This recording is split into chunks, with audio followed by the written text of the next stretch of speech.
What's up guys, and welcome back to another episode of the build series on my IS300. So today we are going to be installing an Eonon UX7 CarPlay doubled-in head unit.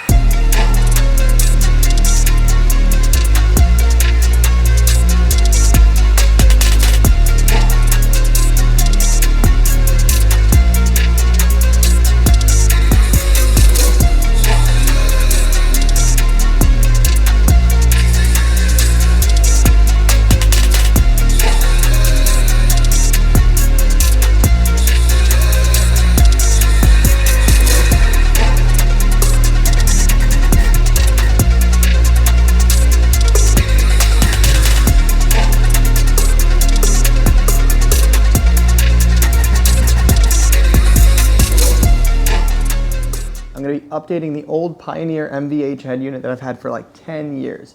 It takes up all that space, and I've always had a problem trying to get directions on the car, so it's about time for an update.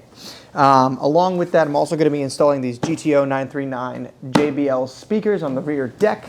The rear deck I blew, so it's about time to show you guys kind of how that works. Super simple, straightforward setup. Along with the head unit, it also came with a rear view camera, so I'm also going to install that. Maybe it'll be helpful when doing some reverse stuff.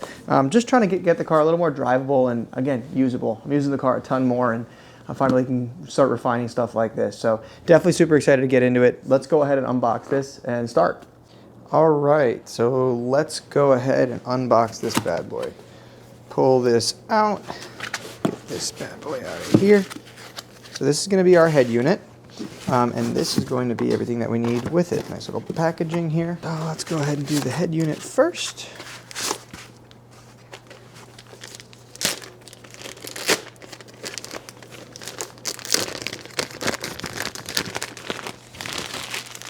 Nice. You know, one of the things that I always kind of had a problem with on my MVH head unit is that the buttons were up and down, and being able to have a dial is actually going to go such a long way. This is really nice, super simple, and it'll fit in the doubled-in slot that I've already got. And wiring should be super straightforward. It's just going to be pretty much take exactly what I've got there, probably clean it up some because I did install it when I was 18 years old. This is a super nice unit here, and I'm actually really happy with how that looks. Super clean and looks quality, feels quality. Let's go ahead and open the accessories, everything else that's needed. So it looks like it comes with pretty much everything needed to install it. We'll start going through some of this stuff here in a moment. It came with instructions and all that fun jazz. Nice. This looks like it'll fit super clean and not be an eyesore. And that's the thing. I don't want to really put in an eyesore, and this is pretty sweet. So here's your manual. I'm going to read through this here, and then let's start this install. All right, so I just went ahead and plugged everything in here just so I can kind of set it up and know what I'm going into. There's a bunch of, everything's labeled actually very nicely, so I don't have to worry about kind of dealing with this here. So this is most of your power wires. You're going to be most of your inputs. Has an external mic that I'll actually set up this time. Then I've got some of the audio inputs and outputs. Then I've got 3 separate USB connections, 2 for just regular USB charging and 1 for the CarPlay control. It's also wireless CarPlay, but you can also do it wired. Then you've got what is this? This is the setup for the rear view camera. So this is going to be the rear view camera. I'm actually going in from where my reverse lights are and replacing one of the reverse lights for it. Now, one of the actual things is I don't have a reverse trigger on the IS because of the whole different trans thing, so we're gonna have to figure that one out. I'm kind of just hoping that I can just press a button and go to the camera and just do it manually when I have to use it, but we'll see how that goes. And then it's got a GPS little connection as well that goes right there, but this is kind of how your connections are supposed to look. Super easy to kind of throw into place. Comes with even an extra fuse and all that fun stuff. So gonna go ahead and take apart the head unit now and start getting this ready to go in, matching everything up. So I'm in the car now, and I'm going to be removing this whole thing. For me, it's pretty easy because most of mine are just kind of slip in. I never actually put the bolts back in because you never really need to. So maybe you can use this as the little guidance as well. So when the car's so together, I always forget pulling it apart, or just I don't want to, rather. There's a better way to put that. So those are there.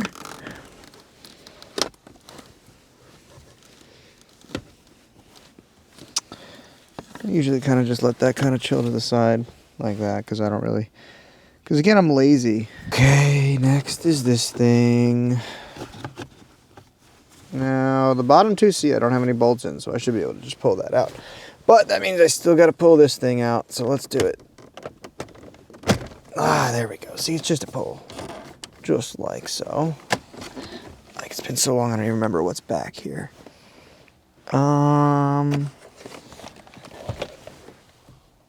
Baller. Just one connection. You know what? And that's long enough for me to just put to the side and not even unplug. It's a little taut. Let's see what we can do here. Gotta get a little more length, please. That's not as bad. That's not that bad.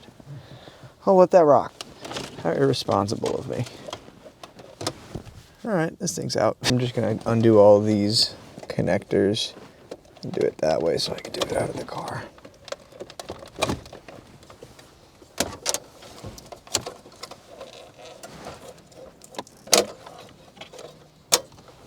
All right, this thing is out. So now I'm just gonna pull this out and go ahead and take that other screen and input it in here.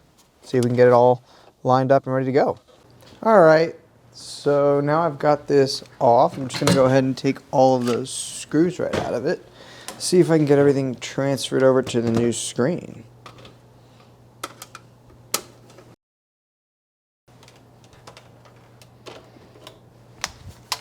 My old Pioneer unit.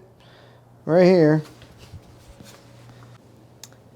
So looking here at the two head units, the new Eonon uses the same power cable as this head unit here, so I might be in luck to just use the adapter I had been using from the past and just plug and play right in here. So I might be lucky. So let's go ahead and give that a shot.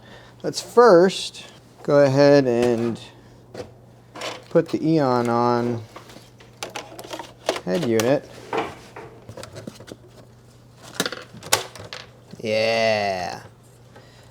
So that fits perfect, actually. Look how good that looks. That's awesome. Looks just like the old one did, if not better. And I have an actual thing now. All right, so I am back in here. I've been trying to kind of figure this out. This didn't quite just fit in there. They are very similar connectors, but they are not the same. Openings are a little bit different. The pins are a little different. I mean, they're different colors. Doesn't mean they can't mean different things. I'll need a pin out. I need to kind of figure this out. So I found out that there is no ISO harness adapter for the 2003 Lexus IS300. So this is an 16-pin speaker connector, ISO speaker connector, where they make different speaker connectors, adapters for the ISO harness. Is the name of this harness for different cars, but they don't make it for the 03. Anyway.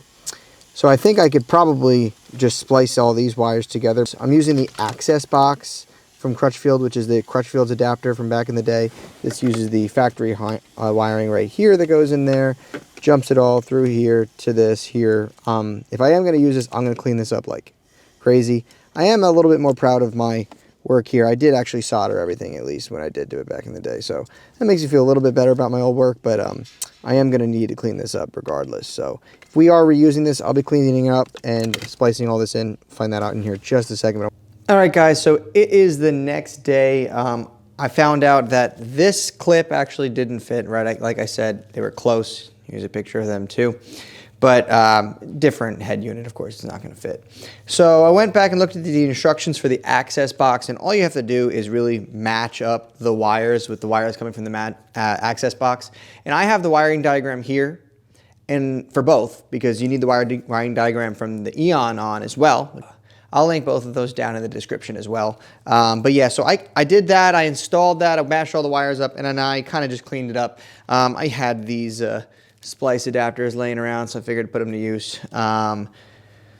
Semi-clean, just enough to keep all the wires together and not looking like the BS it was. I'm also going to wire the reverse trigger to a switch. I'm going to do a 12-volt switch. And that's mainly because I don't have my rear tail lights triggered by the trans. I pulled out the wire when I was first swapping the car like 10 years ago, and it's right at the trans, and I'm sure it's so easy to get to. It's not something I've dove into, so I don't have reverse lights. So big whoop. Anyway, I have to splice that in. So I'm going to do that there. So let's go install this all and finish this up. Then I'm going to put up the rear speakers, wire them as well, and the rear camera. So let's get that. All right, guys, I'm back in the car and just going to fit everything up.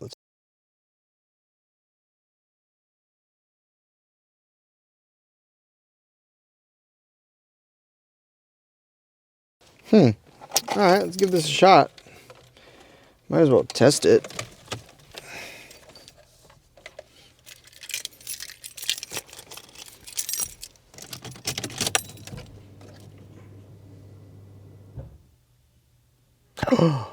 It's working! That's the best feeling. That's the best feeling ever when it works on the first time. Keep working. Keep doing that. That looks great in there. Nice! That's pretty sweet. Oh, speakers are working! Woo! That's cool. Nice! Hey, that's a win, guys. That all worked.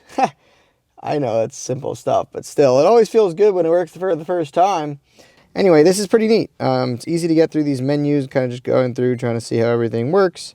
But yeah, it's super easy. So now at this point, I'm going to go ahead and get this all fitted up. I know that everything works. And then I'm just going to kind of wire in that camera and start running that through the carpet here. So I'm going to get... All right, so I just want to kind of show you how I'm going to kind of mount this a little bit nicer than I wanted to last time. I duct taped it last time. I just got some Velcro so this thing can semi be removable. So there's a little Velcro patch, and I'm going to lay it down on the plastic of the actual HVAC housing.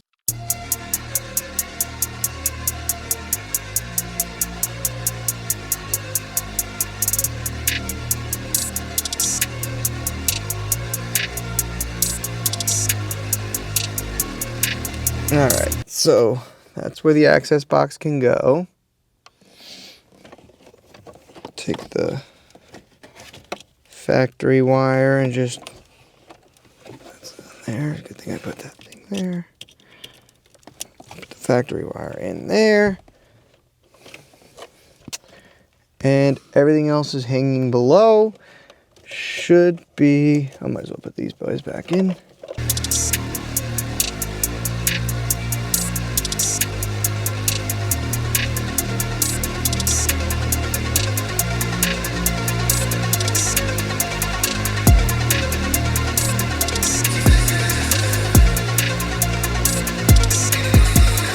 Alright guys, so I've got this thing all fitted in. I actually fitted the microphone right there, so it's kind of like tucked away a little bit. Let me see if I can get a little brighter in here. Yeah, so you can see I just tucked the little microphone away right there. It's not the cleanest spot in the world, but it's hidden. I kind of like that there. And I tucked the USBs under there, and now I'm just running the rear camera. So I ran it under here, and then it's actually going to go under the carpet where it goes under the...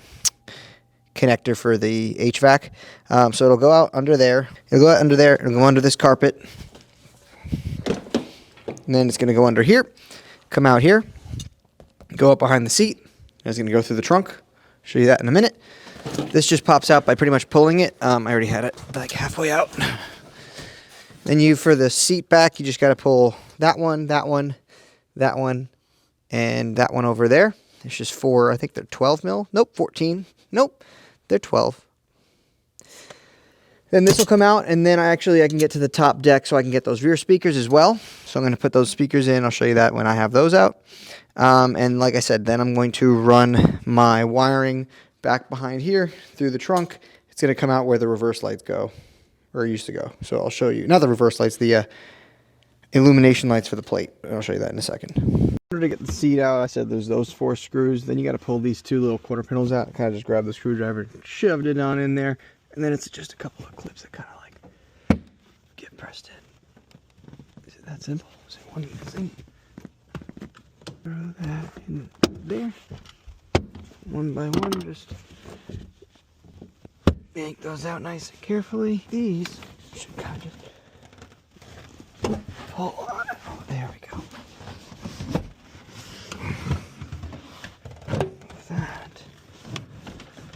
All right, so then this is out now. And I mean, I don't really think you need to pull those seat belts in my opinion. I always try to cheat many jobs, and those are usually pretty in there, so I don't really want to mess with them. All I gotta do is take these little caps off and take a little 12 mils from underneath out. And how tomorrow brings, I'll be there. Open arms, open eyes. Yeah, that's not what I wanted to do. I guess it works. Gotta be careful there. More careful with rather. All right. 12 or 10s. Let's see, I got 12 right here. They're 10s. Okay, go grab your 10 mil. From here, just go ahead and pull every nut and bolt. There's 4 of them. Use a little 1/4-inch drive because it's easier.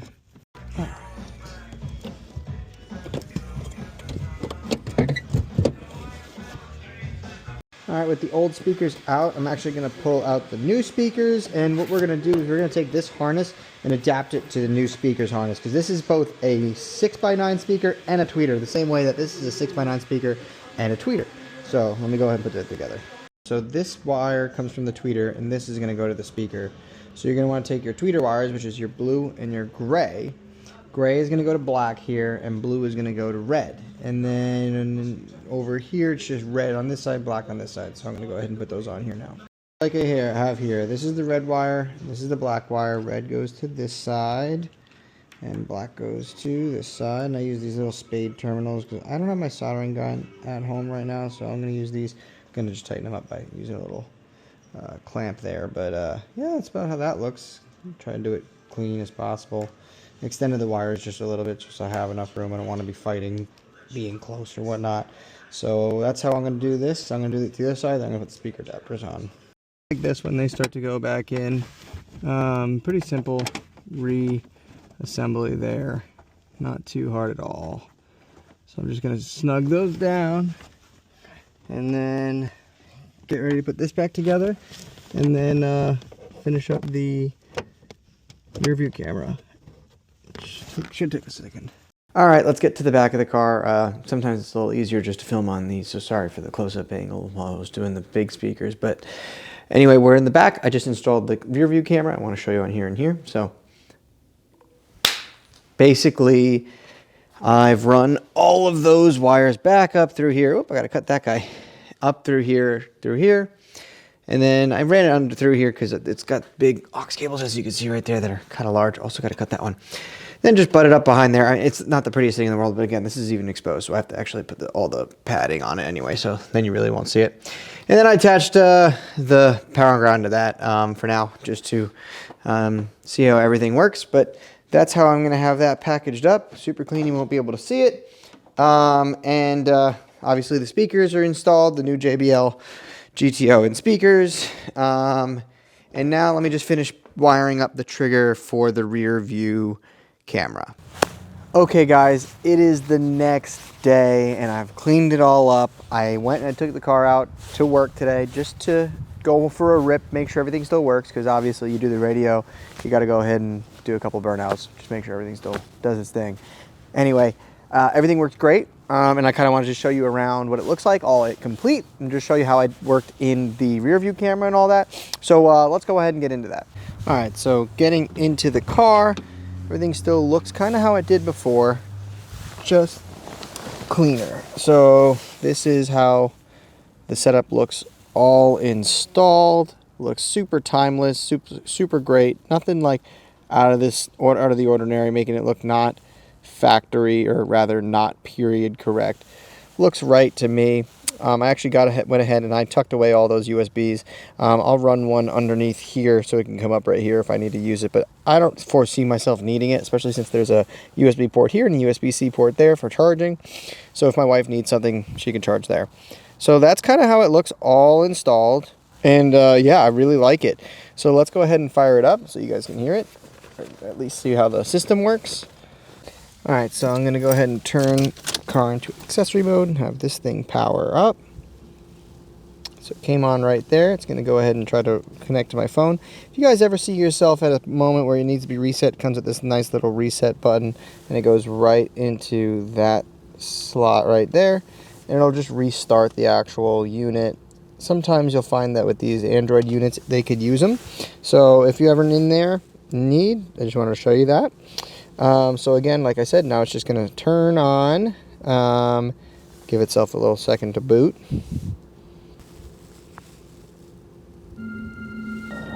So you can kind of hear the speakers turn on. That's how you know everything works. Great. Perfect. So then it'll go ahead and it'll connect to my phone right here. So just connect itself here. Eon on. It's just going to connect now. And then it'll populate on the screen here in just a second. There it is. There it goes. Now it's just going to connect to my CarPlay. And bam, CarPlay is nice and set up there. So I love the way the interface looks. I think it's great. The menus are great. It's actually very quick. It's easy to touch. So you kind of like set it up this way, check it out. Then you can go to your main menu for the other stuff to get to some of the tuning for the actual sound system. This is where you go for that. And you can go ahead. I have it set to popular, which sounds pretty good. And if you wanted to test your speakers in this process, you can kind of go into this setting. Actually, I had put it to the right a little bit before when I was messing with it. And then, like I said, you can just click that, and then you go right back to your CarPlay. There's screen mirroring, and there's all these stuff. So I bet you I can watch movies and stuff on it, and I'm sure I can figure that out later on. But I'm just going to kind of show you guys the basic run through. And then I also wanted, so that's what it looks like in night mode. And I want to just show you, I went ahead and I actually wired, since I do not have a reverse trigger from my trans, because I ripped it out of the trans when I was putting it in years ago, and it's right from the trans. I got to put a new one in. Anyway, I triggered it with the power button for the heated seats, which I don't have. I'm running aftermarket Recaro. So if you're ever in this type of situation, you can put your trigger wire to the actual trans, or you can actually just do it to a button you got nearby or a switch. So that's what the rear view camera looks like, and I think it looks great. For what it is, I think that's awesome. Super helpful on my interior if I'm ever backing up and I just need to make sure. I just got to click that button and then unclick it, and then I'll go right back. So now I can go ahead and play music if I wanted to, so on and so forth. Anyway, I really like the system. It has, you know, it's an Android unit, so if it ever glitches out, like I said, just go ahead, keep that restart little switch thing with you, and hit that button. And other than that, super easy to kind of set up. You're going to use your access box like I showed you yesterday. And then, like I said, I just put this to the red wire on the actual seat. Heated seat. It's a red wire on the bottom to the right of the actual pin.